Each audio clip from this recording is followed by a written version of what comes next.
all down. But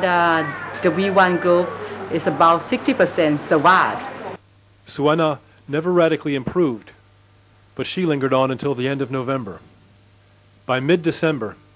5.5 months after starting treatment,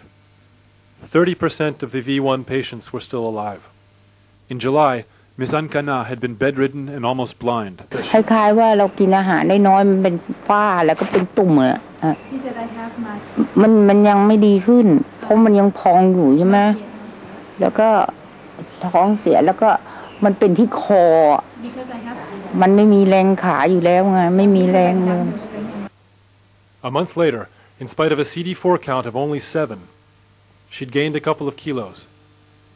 She could walk out of her ward, past the coffins stacked by the door.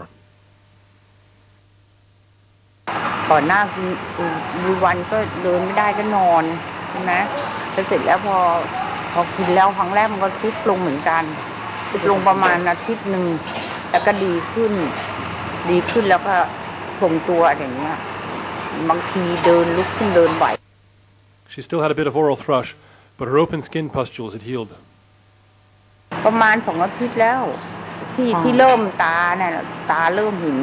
เราก็แปลกใจเพราะว่าปกติเราก็จะใช้นี่กดเอาเงินใช่ไหมเรามองไม่เห็นแล้วเพราะหมอเขาต้องจับมืออย่างเงี้ยนะฮะ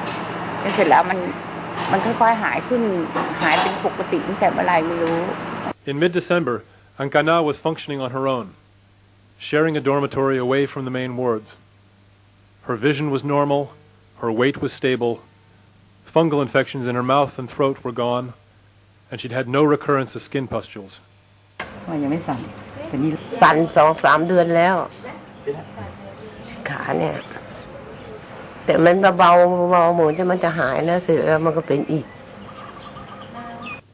Ankana lived until April 2002. A few of the original 53 V1 patients were still alive after 11 months. Antiretroviral drugs have very little success with last-stage AIDS patients. In the only large study published, the death rate of patients on triple combo drugs was only 7% lower than for those on a placebo. Inevitably, some AIDS patients who take V1 die in spite of the treatment. Even if HIV could suddenly be eradicated from the body, people with single-digit CD4 counts can still die from PCP pneumonia or tuberculosis, the world's #1 killer disease. Anand Kednok got his first supply of V1 pills in June 2001. He was dazed, feverish, emaciated. ตอนแรกผมพูดกับแฟนนะผมคิดว่าผมตกศูนย์นะครับผมบอกหมอบอกว่าไม่ไหวนะไปก่อนแล้วนะ After 6 months on V1, Anand had gained 14 kilos. แห้งหมดแล้วครับ all dry แห้งหมดแล้วเป็นตุ่มขึ้นเต็มตัวหมดเลยครับมันตุ่มขึ้นไม่มีที่ว่างครับเต็มตัวเต็มหัวเต็มหน้าไปหมดเลยครับ But Anand still had tuberculosis, and he had a CD4 count of only 4. He died in May 2002. V1 is not a miracle pill. They give the HIV patient a chance. The chances, of course, are much better for the people who start taking V1 before they develop AIDS symptoms. Scandalized by the political overtones of stadium giveaways, the world powers in AIDS research have dismissed V1's open-label trials as garbage science. Clinical observation of the remission of symptoms in patients is dismissed as anecdotal. The standard of evidence is an expensive double-blind placebo trial. But the V1 team's grant proposals to fund such a study have been repeatedly turned down by the major international AIDS organizations.